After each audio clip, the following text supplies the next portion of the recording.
Hey there, my name's Colette Gunim, and this is Rooted in Love, a podcast where we dive deep into conversations with spiritual and social justice servant leaders who are dedicated to cultivate a world truly rooted in love. Join us as we intertwine powerful insights and visionary ideas that inspire us to reimagine what it would look like to truly be in radical, loving community together. Thank you for joining us to expand your mind and open your heart towards our collective liberation.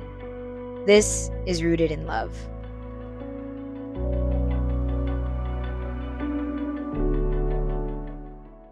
Hello, everyone, and welcome to the Rooted in Love podcast. So excited to be with one of the most special human beings I've gotten the honor to know this past, I think it's been 2 months, not even, after taking my yoga teacher training here in San Francisco. Ro was one of the incredible teachers and facilitators on this yoga journey and was just like, gosh, I was so inspired in all the ways by how Ro shows up in the world, what Ro is doing in the world. So had felt very compelled to be in conversation together around talking about both the spiritual side and the social justice side and how maybe they can be intertwined together as well, that they're both and so Truly. Thank you, Ro, for joining us and oh my god, sacred thank conversation. you so much for having me. Such a joy to be in conversation with you, and it was so fun to get to be in movement and breath and body and having deep conversations in the midst of a yoga teacher training, which is like my absolute favorite thing that I do. And it's really complicated, you know. In some cases it's like maybe we can get into it, but there's almost like this feeling of embarrassment when I'm like, I'm a yoga teacher, because people don't fully understand what the breadth of that truly entails.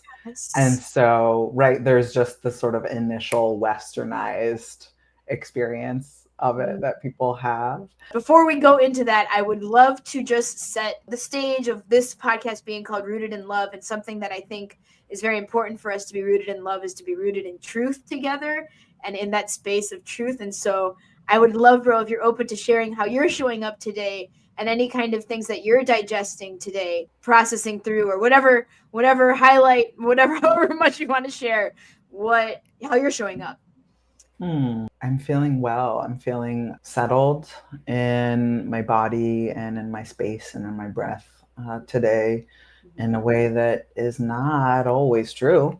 So grateful when it comes. A big part of it is I got treated in acupuncture this morning by my partner, which is a gift and a treasure to have that relationship and that trust, and then also be treated in a way that like really connects to my body in the ways that it needs, with, you know, just some of the chronic conditions that I work with on a day-to-day basis. So feeling pretty good. How are you? So great, Ro. I love it. It's amazing that your partner does acupuncture like we're supposed to have complimentary services. Oh my gosh, that's wonderful. Wonderful. Yeah, in full transparency on my end, I am definitely showing up in a space of a little bit of burnout, a little bit of grief, and have not been sleeping so great these days, I'm sure for a multitude of reasons. And so just really, really grateful to have a space to open up and share and be in community together, because this journey is not an easy one a lot of times, of showing up again and again and again and again, day by day. So very grateful to be anchored together.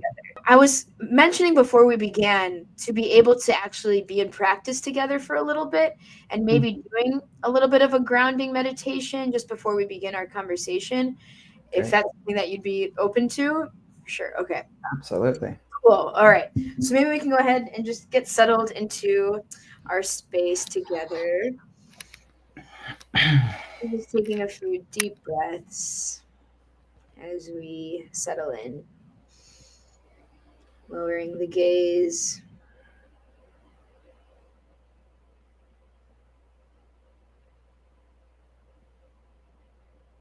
And just beginning to notice any places of tension, if there are any, letting them release at their own pace.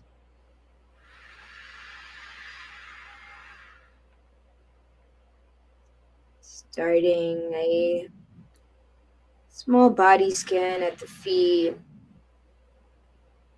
noticing any sensations in the legs, the thighs,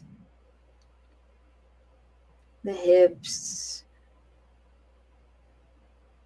softening in the belly,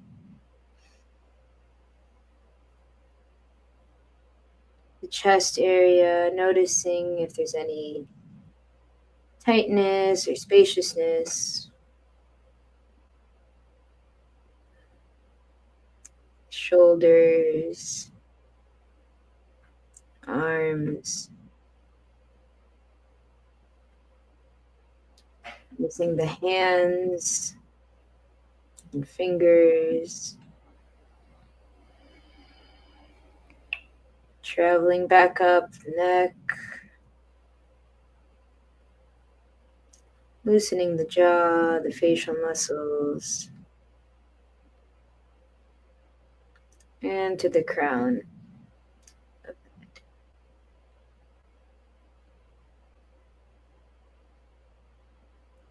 Taking a moment here to set an intention of gratitude, of being surrounded in love,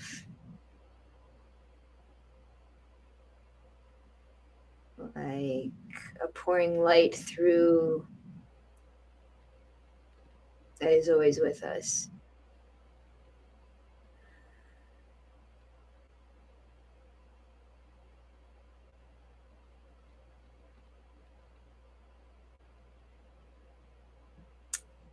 And on the next inhale, bringing some sensation back into the fingers and the toes, wiggling, moving, shaking out as needed. And when we're ready, coming back into the space together. So nice. Thank you for that. Thank you very much. Thank you very much. Wonderful. All right. So let us begin our discussion today. And it would be great to start with a little bit about your own background and whatever you feel is most relevant for people to know about you in this present version of yourself. And yeah, what you'd like to share about your own self and your background. My name is Ro. Let's start there. Yeah, and I am both a yoga teacher trainer.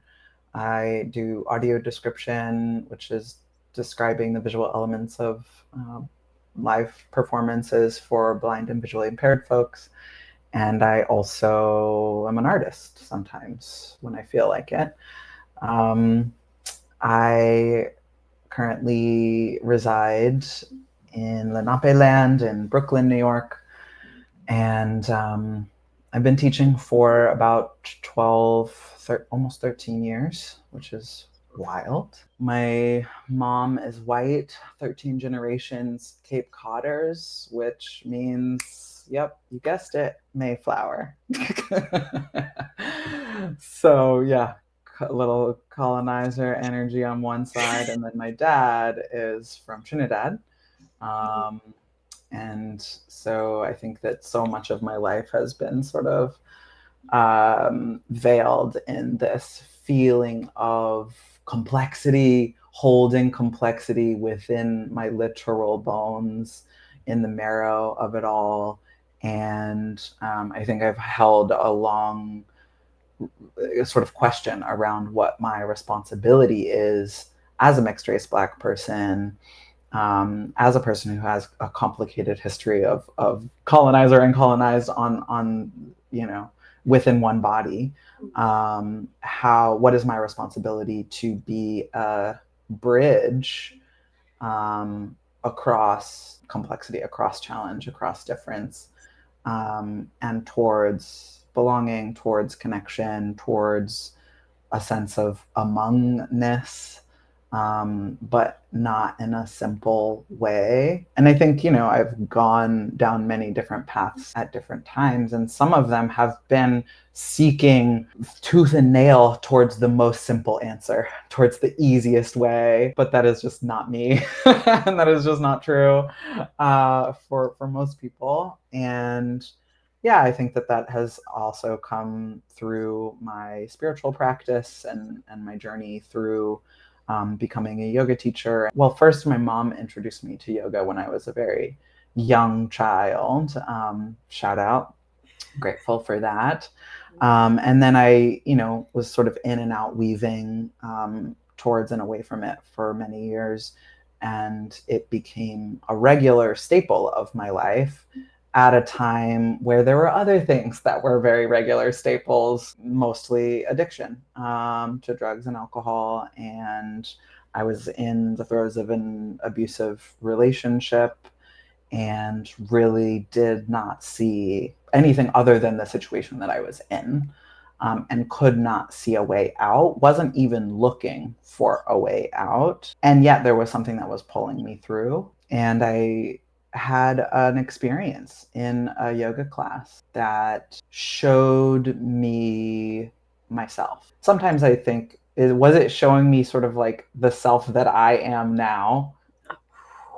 Yes. Right? Yeah. Like 15 years ago or whatever it was. Was it showing me what I could transform into, what the future of my own becoming could be? I think so. Because I knew it was me, but it also wasn't at that time, right? It was a different version. I was wiser, older, and just more willing to say, hey, this isn't it. And like that honesty, that brutal honesty, I think I wasn't versed in at that time in my life. And so I needed to receive it from someone, something, somewhere else. And I did. And it just like, was a 2x4 over the head. It was just as clear as day. And it's kind of started my path towards healing and towards my own sense of liberation, which when I think about liberation, I think about liberation in the sense of the space where the end of my breath becomes everything else, and where everything else becomes me inside of the breath, and this sort of like dissolving moment. And also I think about liberation as in freedom. Yeah. Liberation and freedom for myself and for the people that I love, the people that I know, the people that I'm in community with, in neighborhood with, in solidarity with, in one way or another, and also just liberation for everyone. For me, I really want it to be leading towards a larger liberation. It's not just for me. And I know that we've talked about this so much. And so we know actually that doing our own healing work is not just for ourselves. It is healing a whole line of people and ancestors. I feel like there's an awakening happening for a lot of people at this stage of like, wait, what is truth? Who am I? What was I actually conditioned into? And what is actually not me? And that you actually had the courage to do that, that journey of going within, of like, actually, what is my identity and what is relevant for me to pursue more fully. And that, it feels like you followed the lightning strike calling of like, nope, this is not it, like this life of suffering and despair. Like, you don't have to choose that as your life, that there's another way to experience life versus the constant patterns that have been within lineages, generations of like addiction, abuse, that is also in my own lineage as well. And so, I'm just like really commend you for choosing the other path by breaking the curse. It's like really the hardest thing. Just wow. A lot of times it feels like addiction, people only think about it in terms of substances, but that it can come in so many different forms of like ways to cope with the difficulties of life. And when you're in it, in any kind of addiction or like behavior that you don't have control over, it can feel like impossible to step out of. And I'm wondering what it is about the yogic path, or like, yeah, the path of yoga, that allows you to break through that pattern of addiction, and what people could learn from your own journey. One thing that I do want to say and share is that yoga is something that is very important to me in my spiritual path, but it is not necessarily, it's definitely not my only spiritual practice. I also practice Buddhism, the Dharma, and I practice Lukumi, which is an Afro-Cuban, Afro-diasporic offshoot of Yoruba or Ifa. And it's deeply rooted in nature. It's deeply rooted in ancestor work. It's very much looking for patterns, looking for rhythms, looking for the way things are. And I think Buddhism does the same. And I think for me, I might go that route and weave in yoga as well. Yes. But yeah, I think that there's a lot around being with things the way that they are that is really helpful for me when I am navigating addiction, which also it feels important to say, like, I still have many addictions, right? Like there's some that I am temporarily not as addicted to, right? But the things that I have been in addiction conversations with and addiction relationship with in my life don't ever feel fully disappeared and fully done and fully healed.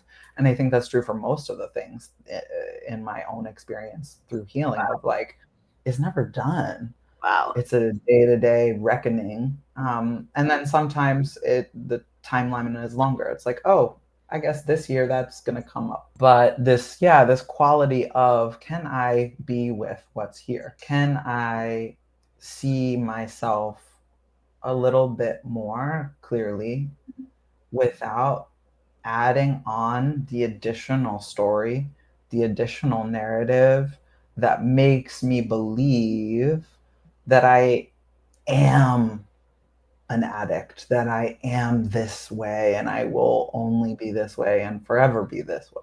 And I think, just to go back to that story of like awakening and seeing this sort of higher self, what that higher self said to me in that moment was, you can do this. You can be that. And I knew that I knew that to mean I could be the person that was more free. I could be the person that I truly wanted to be.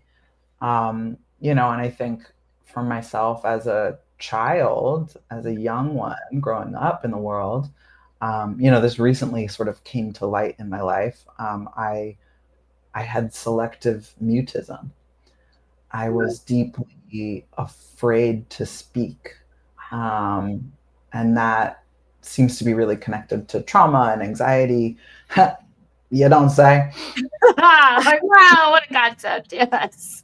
But, to be honest, I think that a lot of my addictions were stemming from a desire to have a voice, to push beyond what my natural barrier was, to push beyond the point of congealing and condensing and protecting that my trauma had created, to my voice and to what I had to say and to who I was saying that to. And, drugs will just blast right through that.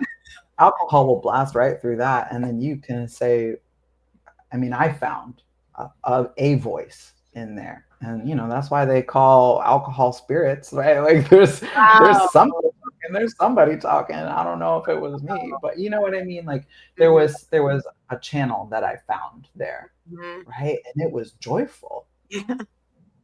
I felt a freedom in that. And I think for me, what I now am a little bit more attuned to is there's choice. There's different choices that I can make where I can still find a thread of spirit, where I can still find a thread of myself to speak on, Wow. to hold a value from, and to say something about. Yeah, I mean, it's a constant reckoning and a constant journey to explore, like, what do I really want to say? Who am I really?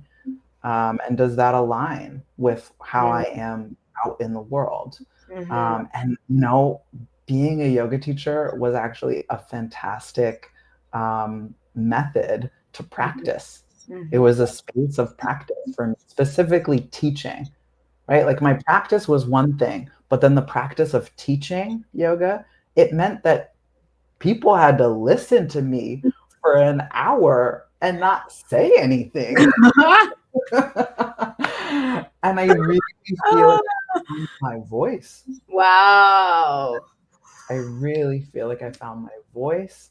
And then I was able to, after many years, and that practice of, what do I really want to say? What do I have to say in that hour-long space where people were attentive in a very particular way, to then, how do I stitch this into the rest of my life?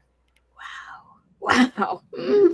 Oh my goodness. And yeah, I think it's really important to name that there was some sort of like solace and comfort in the temporary relief of alcohol, and like being able to find a some sort of expression in that, even though it was one that it has consequences, it has effects afterwards, but that it's real. It's and it was protecting you in a way that, like, I realized that addiction is like a protection in a way that served us for a purpose in some time. For me, I never had it with like drugs, but my thing was definitely like eating disorder, and food has been really, really tough. And it feels like the same thing of like being able to numb out and not have to worry about not knowing how to show up, because that substance was able to hold me and carry me through in times of like really intense self-judgment and self-criticism and sabotage and all of that. So yeah, there's something to it. But then realizing that, yes, there's other methods that are even better, that are much healthier, and that can actually support our journey into becoming our most authentic expression too, like yoga and teaching yoga. It's incredible. Wow. I would also love to touch on this point you made around freedom, and what is actual freedom for both ourselves and then also for like our communities. And with so many people who are still struggling with like addiction, and not even like, I think about addiction both in like the substance space, but then also addiction to the conditioning that they have been brought up in too, that they don't see another path of what freedom could actually look like, and what is that other side of liberation. And so I'm wondering for you, like, do you have something that is a vision of what an actual world or community that you're in, what it would look like for that to be free in like tangible terms and practical terms? What would that look like? So something that's just coming to mind is I had the first sort of conversation that I've ever had with my father just a couple of years ago. So in my 30s, actual first conversation. He was a missing person for a long time. He disappeared. This is a very abbreviated story. Yeah, I found him, and he is a deep recluse and, deeply paranoid.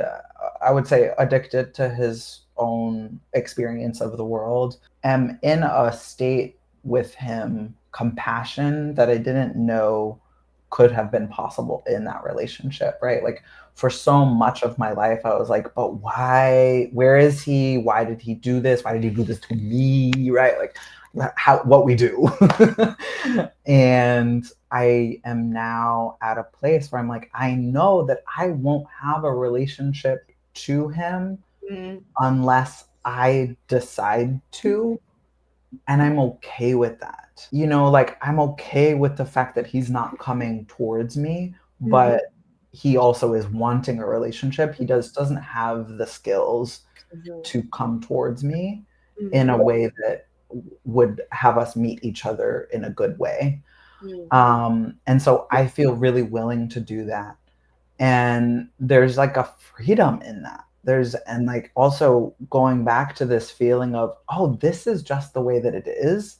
I could create way more suffering for myself being like, but he's the adult, he's the parent, he's the father, he should do all of these things, which I've already spent 30 years plus doing that. Like, I think I checked the box, like we're good. I know, I know that story. I've rewritten that story thousands and thousands of times. And so now where we're at, or where I'm at with it, is, oh, I actually just have compassion for this person. And I realize that what I desire is connection and love, and to get to know him just as another human that looks a hell of a lot like me and is really, really similar to me. I just want to get to know him. Right? It's like if you met your doppelganger on the street, you'd be like, bro, what's up? Yes. Yeah, so I think for me right now, that feels like a certain level of freedom. Like, okay, actually, this is not what I imagined. This is harder than expected. I'm going to have to do a lot of the work. Can I be responsible to that? Can I be responsible to what I desire by going for it? And I think that maybe that is also sort of a mirror for how we are in the world and how we are in our movements and what it really looks like to move towards freedom. This term, like right-sized, being right-sized, what we are, what the task is at hand, feels really appropriate and feels accurate also for this example with my dad. Of, I'm not going to expect him to fly across the world and come visit me in New York. That's never going to happen. That would be amazing, right? And that might feel like a certain kind of freedom, but it's just not going to happen. And so when we say, like, we believe that we will win, what does that look like? Right? Like, when we are fighting for justice, what does that look like? And what does that look like today? And what does that look like tomorrow and next week and next year and in 10 years? And I think like being right-sized and being realistic and being responsible to what we are believing is true for that future, and believing what is true for the freedom of that future. And then seeing also like the part of it that we're responsible to is like, what can I do? Like, what is my part of this? Oh, I need to send an email to my dad, or oh, I need to send an email to my comrades, or whoever it is, and let that be enough. Because I know for myself, I get caught in, it needs to be everything immediately. It needs to be the biggest form of liberation, the biggest form of freedom immediately right now, when I don't have control over that. And so seeing the spaces that I do have control over, while also likely praying for the spaces that I don't have control over. Right? Like prayer, making offerings, asking the spirit, asking ancestors to do the things that I don't personally have the capacity to do with my two hands and my mind and my bank account, whatever it is. Yes. Again, in this space of like social justice, the spiritual component is not really talked about. Of like, prayers, like that's a joke. And what is the role of us doing that when we need to be on the ground and doing all the things? There's both this sense of like, yes, there are things that we can control, but then there is a point where we have to surrender to something much greater than ourselves to help guide us through. If we always feel like we are the doers, that is how the burnout and exhaustion seems to come again and again. And so I wonder, like, for people who are in the organizing and activist space that maybe haven't been connected to spirituality or have had religious trauma, how to start to tap into that higher wisdom, or exploring the spiritual side. For those who are organizers and activists and people in this social justice space that maybe have not had an upbringing in spirituality or have had like religious trauma, how can they tap into that higher wisdom or that like inner world for them to be able to be resourced through the liberation work? Start really, really small. You know, everybody's talking about touching grass these days. Touch grass, you know, like look at the sky, you know, like take a breath, like actually just be where you are for a second before jumping into a harrowing situation.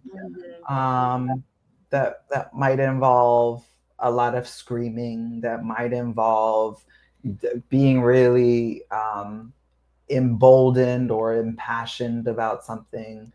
But like, where's your tether? And letting that tether be something really simple. I mean, I go to earth, but also many of us live in cities.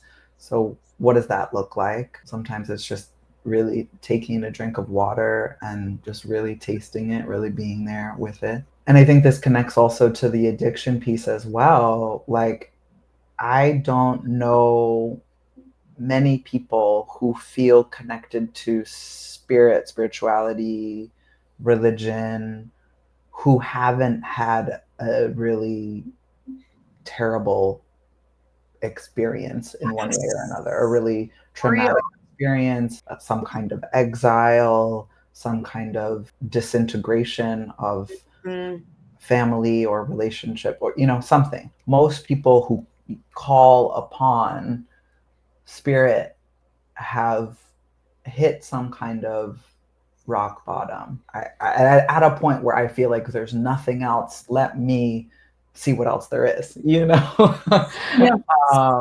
And so for me, I feel really connected to spiritual practice because I came to it the hard way. I found it in moments where I needed to respond. I needed connection when I was experiencing certain kinds of exile, right? Like I needed a resource. I needed someone to listen, who I couldn't see, I couldn't necessarily hear. And so there's a lot of faith required in that, right? There's a lot of trust in that which I cannot see, that which I do not know, which, like, what else is liberation work? What else is movement work? What else is organizing? Other than we have faith in some future that we can't see, that we haven't seen, right? Yes. And we won't see in our lifetime. But hopefully, you know, the next generation will see the work that has been put in today. There was so much work that was done that then also at a certain point sometimes gets forgotten or disappeared. And so maybe that too is a part of it, of like, who was here before? What is it you are trying to do towards freedom and towards liberation? Who's been doing it? Do you know the names? Yes. Can you write their name down in a notebook or on your hand or whatever it is before you go into an action? Like, maybe that's something. Yeah, and just holding the spirit of the movement close and remembering that it's not about us. It's not about me as an individual person. It's a long line. It's a many generations. It's many years of work and loss and grief and love. Yes, and I love that you also mentioned the piece around like lineage and actually being able to see who are our predecessors that have done the work, who can we learn from. And something that I have read about like decolonization work is being able to honor the lineages before us, because in the colonizing world that like they very intentionally erase ancestral wisdom and lineages because that is the way that they can control and take power. If there is no more roots in the ground for that. And I feel the same way around spirituality and spiritual paths too, that like a lot of people don't necessarily want to go into a tradition of either Christianity, Buddhism, like any of these, because it's an organized religion in some way, or organized path.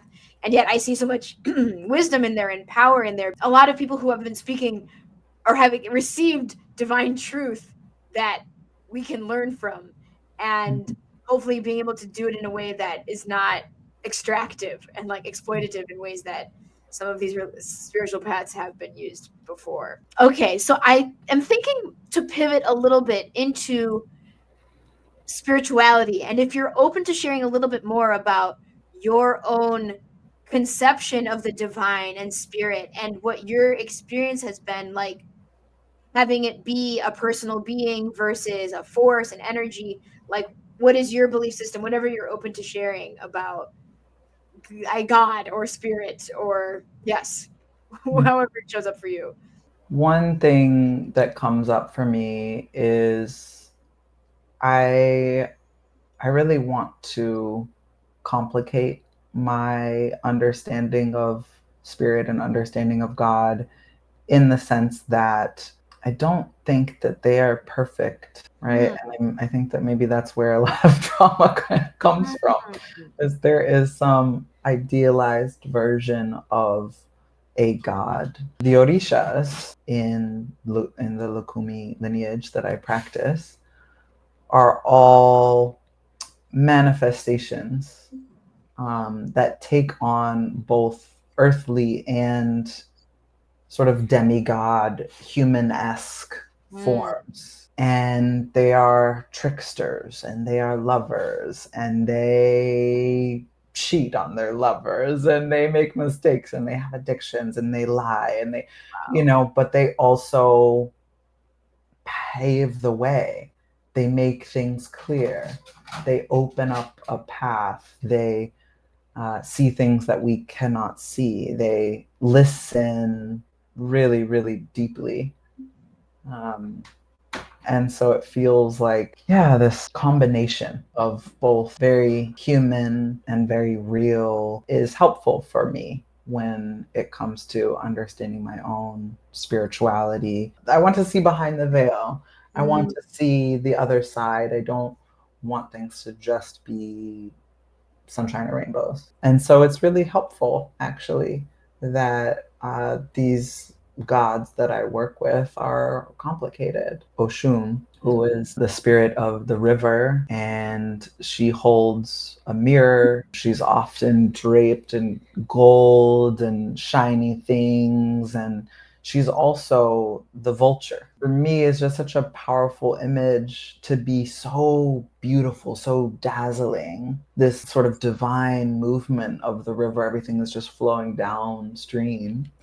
And then also depiction of vulture, which we know is that which like picks off the dead things. One of my teachers at one point was just like, you have to let the things that are dead, you have to let them go, right? Like, and that is a very Oshun energy of like, whatever is ready to go, like bring in Oshun to feast on that which is dead, that which is needs to move on to the next place, And I kind of want my spiritual practice to be complicated in that way, to hold the many, to hold a sort of web of things that makes it real in my life, that makes it real in my day-to-day. I have not read into like these traditions, so it's so amazing. It's profound, like that metaphor of like having both. And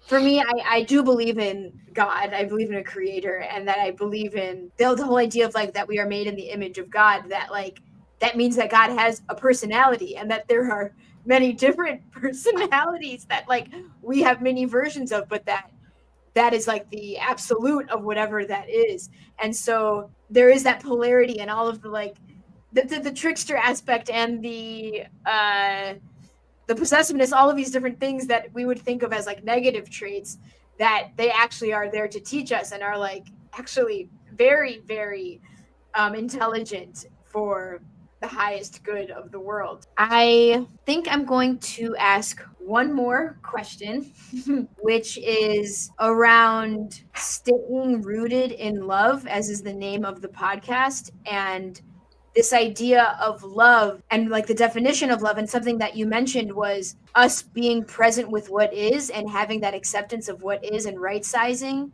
And it sort of reminds me of the concept of unconditional love and love, like what does it mean to love unconditionally, and radical acceptance.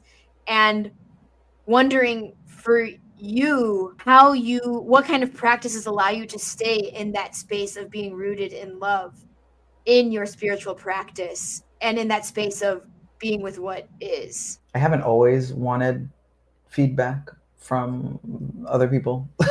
But I think I'm like willing in a way more than I ever have to be reflected in a way that is useful and helpful, so that I can understand where I am off the mark, where I am not in alignment with my values, so that I can be, right, like you say, and like the name of the pie as well, I can be rooted in love in a way that feels connected and real and not disjointed. And so I think that's one piece, is like, am I around people who will reflect me well and who will tell me hard truths, and also give me props when something is going well, or like I want honesty, I think. And then also maybe what that is rooted in is like understanding what I value, understanding what is important to me about a thing that I am doing, and going with that with clear and full heart as much as I can. Saying yes to things that feel right to commit to, and then being fully present for it. And usually if I'm fully present for it and I'm fully clear in who I am and what I'm doing in that moment, the feedback is generally all right. But if I am saying yes to something that I'm pedestalizing someone or something, or I'm out of alignment, or it's not really true for me, it'll reveal itself. And I think I've had enough experiences of being out of alignment and getting really bad feedback or really good feedback, depending on how you look at it. It feels like a challenge, but it feels like a necessary way for me anyways to move into my life. I think because I want to be a person, I want to be a friend, I want to be a partner, a child, in all of my relationships, how can I show up as fully as I can? And knowing myself in that, knowing that a lot of the time I'm kind of an introvert, knowing that maybe I'll forget to follow up with people, knowing that there's all of these things that are true, but what do I value inside of that? And what really matters to me inside of that? What part of that feels important to move towards? Like recently I've been sort of in a caretaking role, or like a caretaker of the caretaker, maybe you could say. Okay. And I have some training in death work, but also in like just end of life care. And I want to be able to be as present as possible for a situation where things are changing in big ways that are indescribable. And I got clear for myself in a situation where I was like, man, I'm really burnt out. I'm tired. I don't have the capacity for this. I'm acting out of my value. But then I got clear, okay, actually what I care about here is simply being present for the process that this person is going through. In a hard situation, rooted in love. Like, I just feel like that's how you show up in the world. And even the way that you are naming right now that you came here and you were not feeling it and you still just showed up, right? That is being rooted in love. And rooted in love, again, doesn't have to be rooted in perfection. Nobody said that. Right?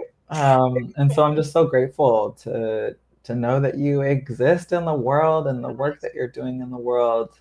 Thank you. And I'm really glad to be a part of it. So thank you so much. Thank you, Ro. Really, you are an inspiration and a wonderful teacher. I am so grateful, and so grateful for the collaborations to coming soon. Hey. Yes. Okay, actually, my final is also your offerings, and just wanting to put that out into the world too, of like what kind of services you're offering to our communities too, through Great. yoga and meditation. Mm-hmm. Yeah. Always available for private yoga, meditation, somatic work. That's work that I feel really inspired to uplift in this moment. I hold a monthly BIPOC meditation circle and a monthly queer and trans meditation circle, among other things. But those are some core offerings to come through for. Yay, awesome. We'll be sure to add them to the show notes so that people can join as well. Thank you so much, Ro. It's been a blessing every time we get to talk and dive deep. And yes, just wishing you all the best on your path ahead as well. You. Yes. You, yes, you yes. too.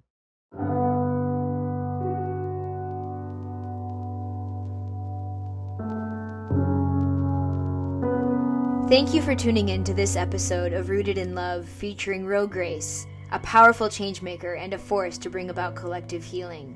If you'd like to learn more about Ro's transformational work through their yoga and meditation offerings, you can find a list of useful links in the show notes. Feel free to share this episode with a friend, subscribe, and leave a rating. Follow along for future episodes on Instagram at cocos.sanctuary, which is also in the show notes. Until next time, please be sure to take intentional moments of pause to be able to stay rooted in love within yourselves and for the community around you.